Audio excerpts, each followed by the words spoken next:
Okay, so now we're moving on to characteristics. So we're doing this right here. We need to make sure all balloons are output. All characteristics use STCC's naming convention. That means you're going to have a balloon number, an underscore, something that makes sense to a human after it. Dimension report is in order of balloons. That just means after we create our characteristics, we should reorganize them so they go sequentially. And then lastly, all nominals, low limit and high limit are correct. Okay, so we already have balloon number 12. Let's go create the other 11. So, balloon number 1, how are we going to do it? We already have the features necessary. Yep. At a distance, but I don't know if it'll be over. So, yeah, it is going to be a distance. There are a couple different ways to do this. Notice the icons here. Polar caliper distance is anytime you have something that is non-Cartesian, meaning it does not fall along X or along Y. You need to use that. Or you could do, in this case, polar 2D. It's going to the center, right? Because it's going to the center, and that actually would be, polar 2D would be a little bit simpler to fill out than polar caliper distance. Either one will get you the same answer.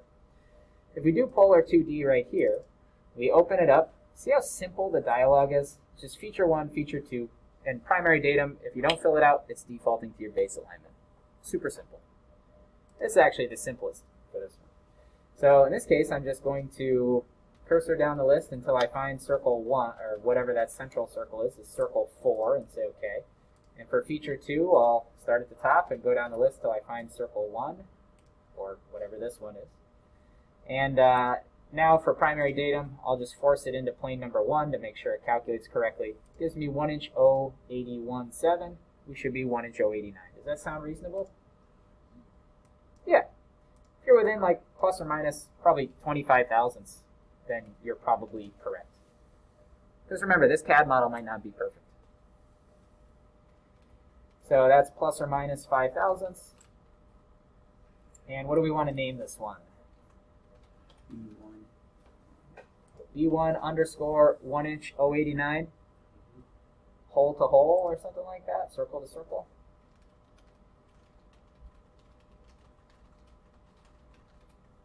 So it doesn't have to be character exact to what I named it, but to me that makes sense. B1 is the 1 inch 089, it's a polar distance from circle to circle. You don't want to make those too wordy because you can't see them. Yeah, the 180 or the 109, 189.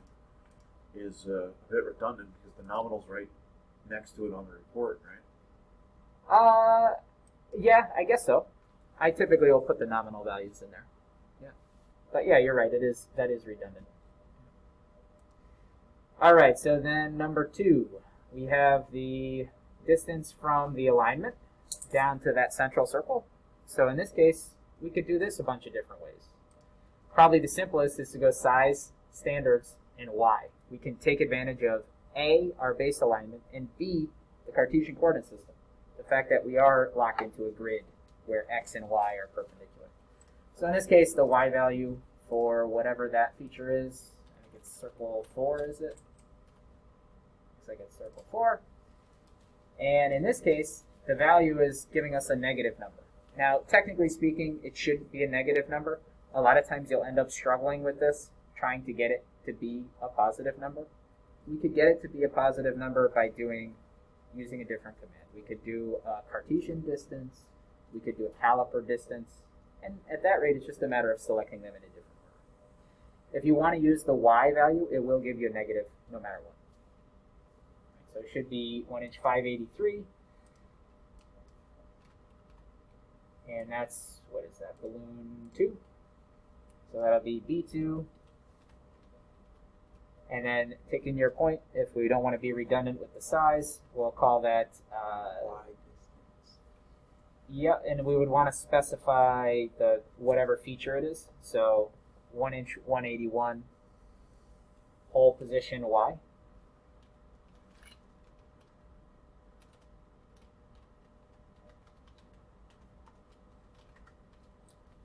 Or Y position, or whatever you want to call it.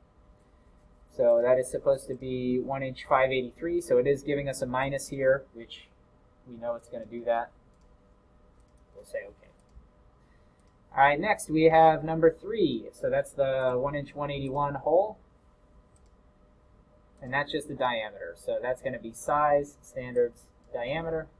Or for that one, if you want, actually, yeah, for the last two, we could have gone to the features, and we could have double-clicked on this. And you notice how it turned on the Y for you? We could turn on the D as well. Say OK. And notice how that created it over here. 6 of one, half dozen of another. Two different ways of doing the same thing. I've noticed, I don't know what it is that I did, but when I adjusted the nominal where you could adjust it in two different spots, one took precedence over the other. So you would think it was adjusted, but it would output as the other one and be wrong. Features will update characteristics, but characteristics will not update features. So yeah, if you're diligent about this and you always rename your feature when you create it, the characteristic will come in with the correct name. But the problem is not everything's a direct characteristic. So I used to do it that way where I would name all the features, and I found that that was way more effort than it was worth. But yeah, it does go one way but not the other. And if you think about it, it has to go one way but not the other. Because if you were messing around with characteristics and it was messing around with your features, sometimes you need multiple features to do the characteristics. So it just, you wouldn't be able to drive it the other way. Yep. So balloon 3, 1-inch 181 hole diameter. And actually, come to think of it, there is some degree of redundancy there, but now, actually in the last two examples, you can see why I pull the nominal sizes. I'm trying to look for the thing on the print that it relates to. So with a circle, or with a hole, you have the diameter, the X position, and the Y position. All three of them are related to the hole. But there are many holes on a part, usually, and they all have different sizes. So I typically will mention the nominal size just for consistency. So sometimes it'll be redundant, other times not. So that's the way I like to do it. As long as you're following something close to that, where it's balloon underscore name, I'm good with it. And you'll see the value of that more and more as you get deeper into this, because when parts get more complex, if you're not following some sort of like methodology like that, oh man, it's so hard to read a dimension report. So. Quick question. Why is balloon 12 gray right now if you already took the measurements? That is because I didn't dump anything into characteristics yet. So I'll show you that in a second. Good question. So balloon 3, 1-inch 181 plus or minus 2.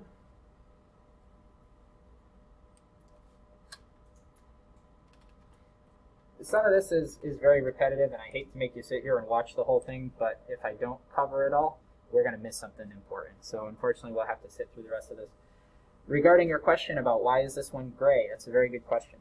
And I say it's because even though I measured everything, I never, quote-unquote, dumped this point cloud into the characteristic list. I never told it to make a dimension report. And that is because the way I selected it from the features menu and I hit run. I'm not going to clear existing results this time. Notice that I did current selection instead of all characteristics. If I do all characteristics, it's not even going to look at the features list. It'll just go to the characteristics list and do it. Before I was in the features list and I had everything selected and I said current selection, there was nothing in the characteristics list selected, so it never told it to go populate that.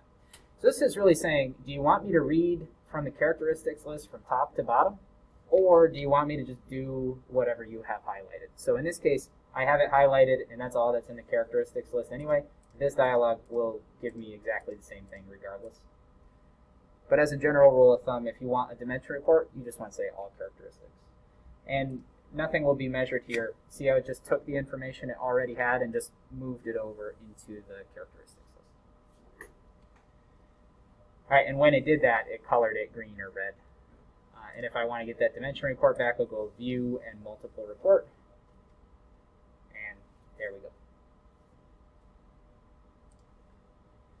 All right, so balloon number 4, we have this 530 thousandths. Notice that that goes along the y-axis, but it does not originate from our base alignment. So this tells me either a Cartesian distance, a 2D distance, or a simple distance, or a caliper distance. We have 3 different options for this, probably more. So if we were to do size, standards, and y, that would come from the origin. This has to go from circle to circle. Neither one of those circles is at the origin. So we could do a distance, and we could do we want to do polar if we're trying to do something along the y-axis? Because it's already. No, because polar just goes the shortest, it goes as the bird flies, the shortest distance from feature to feature. So it would be at an angle. But we could do a Cartesian distance. We could do a simple distance. Or we could do a caliper distance. They would all give us exactly the same answer. In this case, I think Cartesian would give us the simplest. So feature 1 would be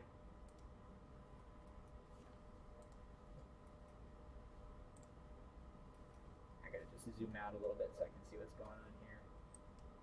And I'm gonna close out of the simulation and turn the shading back on so I can see what's what. So yeah, word to the wise, you kind of want your model positioned so that you know you can see what's what when you're creating these. So now when you select them from the preview, you can just scroll down through the list and see what you're talking about. So I want that circle there, and my second feature is going to be that circle there. And our primary datum is going to be plane 1. That's our primary for our base alignment. And our secondary datum can be 2D line 1. And now we just have to say that we're perpendicular to 2D line 1. That gives us an actual of 536 thousandths. And we're looking for 530. Yep, that sounds about right. So that's how we would do that with Cartesian distance. Let's see how we would do the exact same thing with caliper distance. It might be a little easier. Oh yeah, in this case, caliper distance, much easier. Same result, but it's just less selection. Here we can do the same circle 2 and circle 4. And now we just have to output our y-axis. Why is this giving us the wrong numbers? Because it's not going from the center. Yeah, because with a caliper distance, you could pick minimum, maximum, or center. So if you're going to use caliper distance, I just like how simple the dialog is. You just got to make sure you're coming from center to center. All right, and if that were the case, we'd have to update our nominals and whatever. Did our Cartesian distance and our caliper distance give us the same numbers?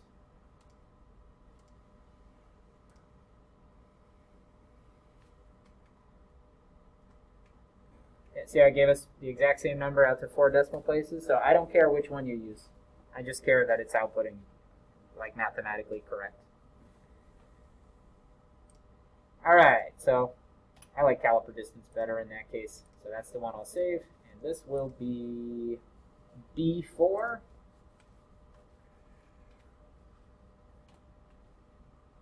And what would we call it? That would be the 472 to 1 inch 181 distance Y.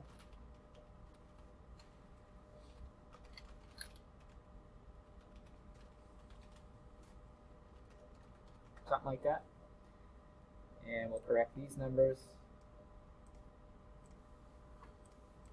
530. What was our plus minus on that? 5. Plus or minus 5. All right. Now we have balloon 5. So be 10. what's it? Wouldn't it be 10? Oh, thank you. Very good. Yeah, that is plus or minus 10. I can't think and talk at the same time. Some would argue I can't think even if I'm not talking. You physically can't think and talk at the same time. What's it? You physically can't think and talk at the same time. I know, I'm living proof of that. All right, so now we want balloon number 5. So balloon number 5 is going to be a weird one. Why? Because there's 3 different. Exactly. So in this case, I will come into our features tab, and it's just a little faster to grab the circle here and just output all 3 of them directly. So we got our diameters there. And then we'll come in here, and that's supposed to be 472 plus or minus 5. On one of the homeworks, wasn't there a way that like it did all 3 of them together? Oh, you can do patterning. That's what it was. But in this case, that doesn't follow any. You could do a loop as well, but the nominal locations do not fall on any sort of. Well, actually, do these? These do fall on a rotary pattern, but they're not equally spaced.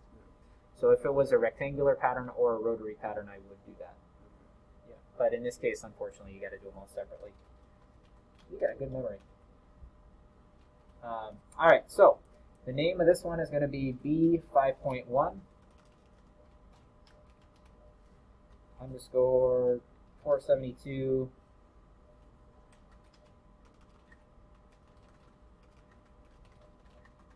hole diameter. And then I'll copy that. And same thing here, only this one's 5.2. You got to correct the nominal and the tolerances.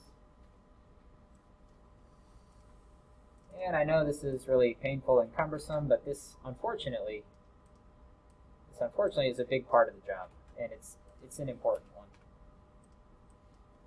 You know, because if you don't take the time to come back and clean this stuff up, I mean, you might as well not even check the features. All right, so we had B5.1, 5.2, and 5.3. So now we have the depth, balloon 6. I'm going to do this one a little bit differently. I'll grab the first one, and I'll output the Z.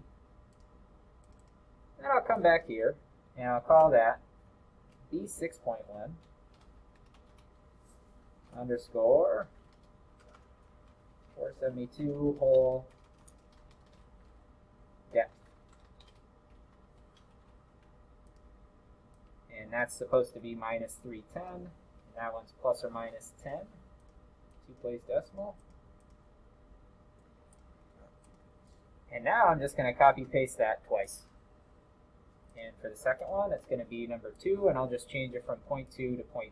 Now, like the most common mistake I see here with this sort of copy pasting is the nominals aren't updated, because when you change the feature, it pulls whatever was measured. Or the names aren't updated, or the feature itself is not updated. And I know it's a relatively easy move to make, to just make that mistake, but every single one of those things has to be correct. For each, so you know how it says 6.3, should the 6.3 be the same as a 5.3 hole? Yes, absolutely. So I don't care which one it is. I don't care if you call this 0.1, 0.2, or 0.3. Technically, the ballooning, I did the ballooning incorrectly. I should have had 1, 2, and 3 here, but I didn't. So I'm going to leave it up to you which one's which, but that is a really good point. You don't want to have the diameter as 5.1 and then the depth as 6.1 on the other hole. They do have to match, and I will be looking at that. So. All right. So, those were the painful ones. How about number 7? This is one that the videos didn't cover, or they covered it in a different way. The videos told you to change your alignment and all this jazz. Turns out, after the fact, like everything that we do for tolerances is pretty much in size, right? This is like your linear dimension pull down. And then we have our geometric dimensioning pull down, which is form and location. And what I still can't figure out to this day, why is angle between features under the form and location pull down, not under the size? And I don't know. But the reason I mention it like this is I made the videos before I discovered this, and then a student asked me, hey, why don't you just use this? And I said, yeah, why don't we just use that? Look how easy this is.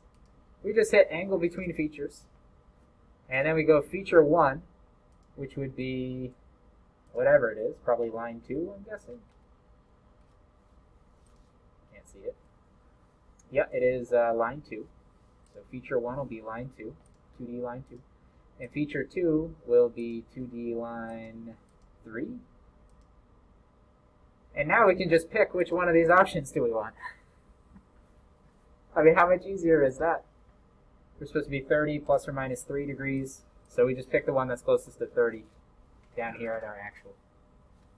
And that's it. So, I apologize for how difficult the videos made that. I recommend you use this from here on out. Just a lot easier. Now, the thing to keep in mind is that is defaulting to your base alignment. It's actually defaulting to your base alignment in terms of your projection plane. So it's projecting those two lines so that they're flat on the top surface. If you had something that was funky on an inclined plane like this, if you had a pocket that was cut on an angle on this inclined face, then you would have to do what the videos describe to you, because that would not be part of your standard base alignment. But for anything that falls on your standard base alignment, and in this case it does, I mean, we're just measuring the angle from here to here, angle between features is going to be a lot easier. All right, so that's 30 degrees plus or minus 3 full degrees. So we get a huge tolerance on that one. And this one is going to be B7 underscore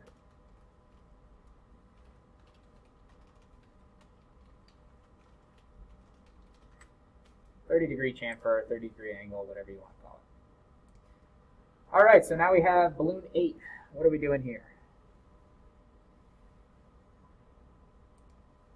Caliper distance. Yeah, we'll go size, distance, and caliper distance. We decided was probably the easiest one here. And we want to go from circle 4, in this case, to circle 3. Make sure we set both of those to center. We're doing X here. And our X value should be 937. And that's plus or minus 5 thousandths.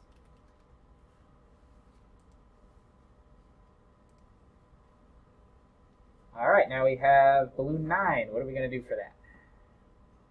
You could do with just X distance. Yeah, It would be negative. But Yep, size, standards, and X, and it would be negative. If we wanted it to be positive, we'd do a caliper distance or polar caliper distance. All right, so that we'll do X value. That's going to be circle 4, and our size would be 1 inch 260.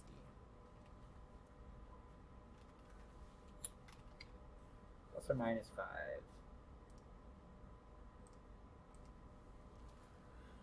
All right, number 10. What are we going to do for that?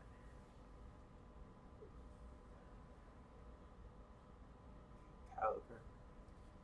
Caliper distance for number 10? Yeah, we can't just do our standard Y value because we're not coming off of the origin. So we'll go size, distance, caliper distance. And some of these won't let you select points or lines or whatever. So you do have to be careful about that.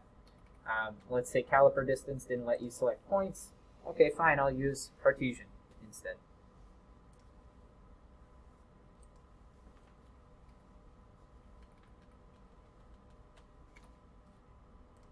All right, so that was caliper distance from the front to the center. Yep, so we got to do center and center on those.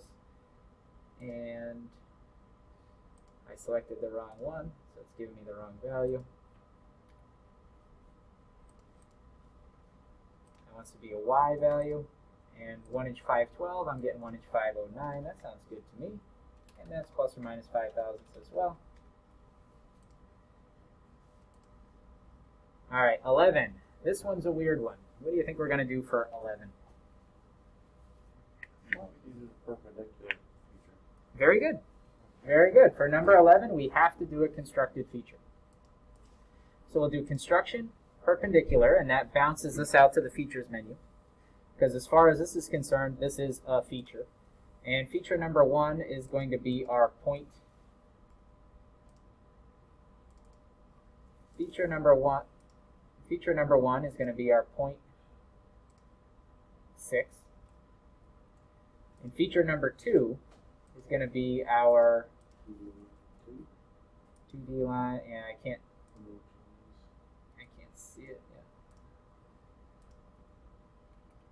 yet. It is going to be 2D line 4. It matters what order. This one, the order does matter. I was just going to say you can't go the other way around. You cannot, it literally will not let you go the other way around. It's saying because that point is perpendicular to that feature. Yes, and this is actually exactly what I was saying before, where if we had 2 lines in this case, the perpendicular, if they're not parallel to each other, and they never will be,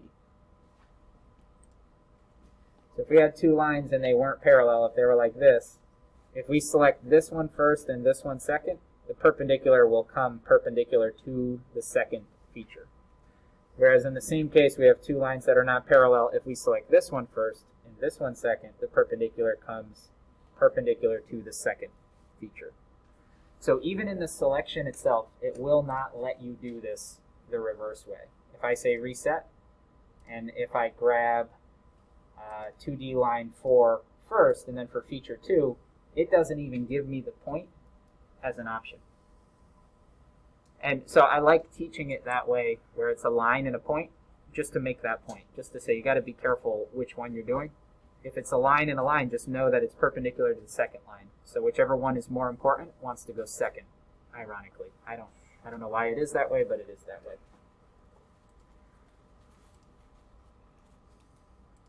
So in this case, I'm doing 0.6 first, and then I'm doing 2D line 4 second on purpose. Now, we can't do an X, a Y, or a Z because that's not helpful in this case. I want to know if we were standing perpendicular to our line and we shot an arrow straight across, where does that arrow hit? And that's what this is asking when we say depth. We say OK. Now notice that that also created our tolerance over in the characteristics menu.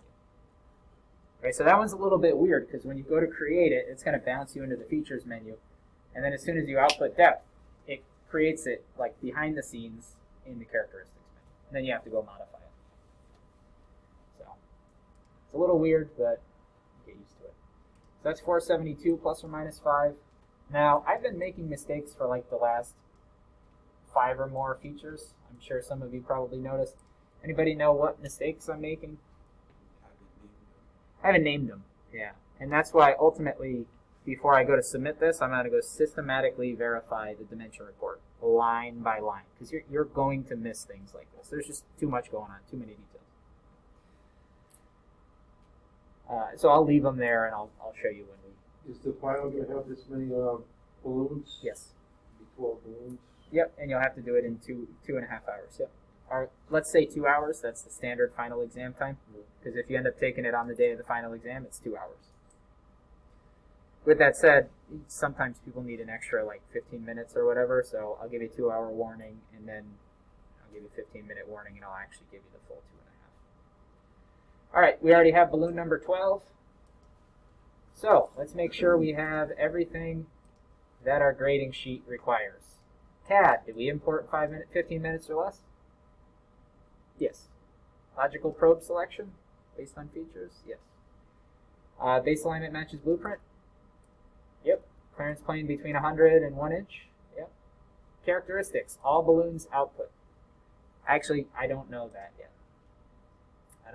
So I'm going to go view and multiple report.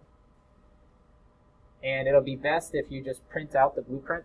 Can't print from these computers on the machines, but you can start up a computer over there, print out the blueprint, and then you can go and put a check mark next to every balloon as you go. So first thing I'm going to check here, do we have balloon number 1?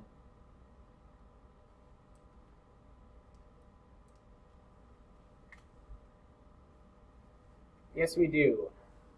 Is it named appropriately? Yeah, 1 inch 089 circle circle, yep. It's not in order. So maybe we should go, it says dimension report is in order of balloons. Well, let's go fix that right now. So number 12 goes to the bottom, and then as soon as we do that, we realize, oh, we forgot to name these features. Okay, let's go back and name these features. So what is that caliper distance? That caliper distance from the center hole to the right hole is going to be 937x, and that was balloon 8. So that'll be B8.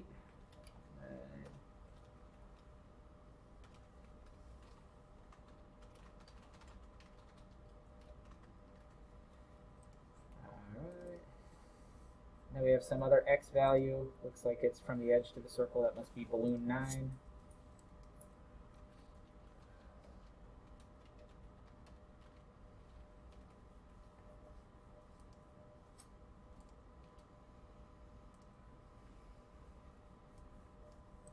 10 is 1 inch 512.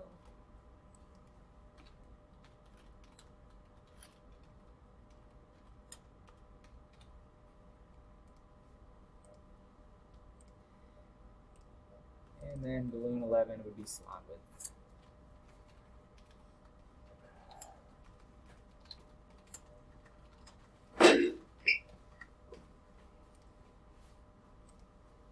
All right, so as far as being sequential, that's easy. 1, 2, 3, 4, 5.123, 6.123, 7, 8, 9, 10, 11, 12.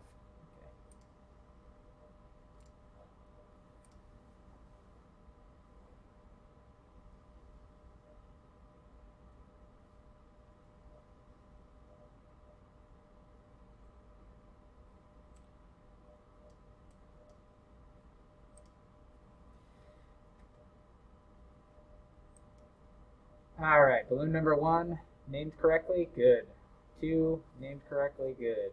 3, named correctly, good. 4, good. 5.123 is good. 6.123 is good. 7 is the 30 degree. 8 is the 937.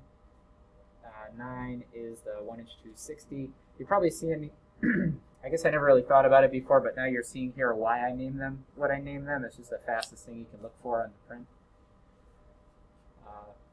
10, 1 inch 512, Y. I don't know what that underscore Y is about. We'll go fix that.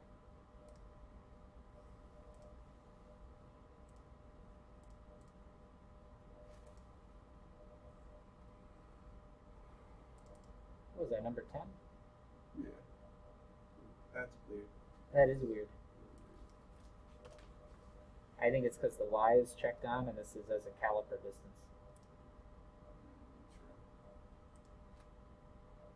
Oh yeah, because So it did did this. that do that way? Did the same with 8 as well. Very interesting. Anyway, 11. 11 is the straight slot width, that's good. And then 12 is the 45 degree from 181 to 472. Perfect. All right, so those are all good. So I ran down one column. Now the next thing I need to do, I'm going to skip over the measured value because the measured value is actually part of your manual verification. We're going to use whatever hand gauge we need to use to verify that. So right now I'm just making sure my names, nominals, and tolerances are correct. All right, so our nominal value for number 1 is 1 inch 089 plus or minus 5. That's beautiful. Number 2, 1 inch 583 plus or minus 5 is good. 3, 181 plus or minus 2. 4, 530 plus or minus 10. 5, 472 plus or minus 5. That's the same for all 3. 6, 310 plus or minus 10. That's the same for all 3. 7, 30 degrees plus or minus 3. 8, 937 plus or minus 5. 9, 1 inch 260 plus or minus 5. 10, 1 inch 512 plus or minus 5. 11, 472 plus or minus 5. And last but not least, 45 plus or minus half degree. That's beautiful. How is for the 30 plus or minus 3, right? Yep, so that's a great question. So it should be 30 plus or minus 3, but I forgot the minus. Yeah. So this one right here, I get that one all the time, or I forget that minus. And now we got to go view multiple report again, and that should apply whatever changes I just made. All right, so I know that I know the names match because I went down that column. And then I looked at nominal and plus minus kind of as a group for each row individually. Now I'm going to go take a look at the deviation. Anything that I see as red, I don't know if that's necessarily true or not. And this is kind of flagging me that I might have literally picked something wrong in the program. So if we're out by 1 inch 089 is supposed to be 1 inch 081.7. We're out by 2 thou and 3 tenths. Did we take that measurement off the CAD model or did we take that off the actual part? Or the CAD file? I don't think we ran this whole program off the part. So actually all this stuff right here doesn't necessarily mean anything yet. So this deviation is really telling you the same thing as this measured value. It's just a color-coded way of seeing if you're like way off, like right off the bat. So I'm not gonna look at that yet. I already did the simulation with the instructor, right? So now it's time to actually run my program.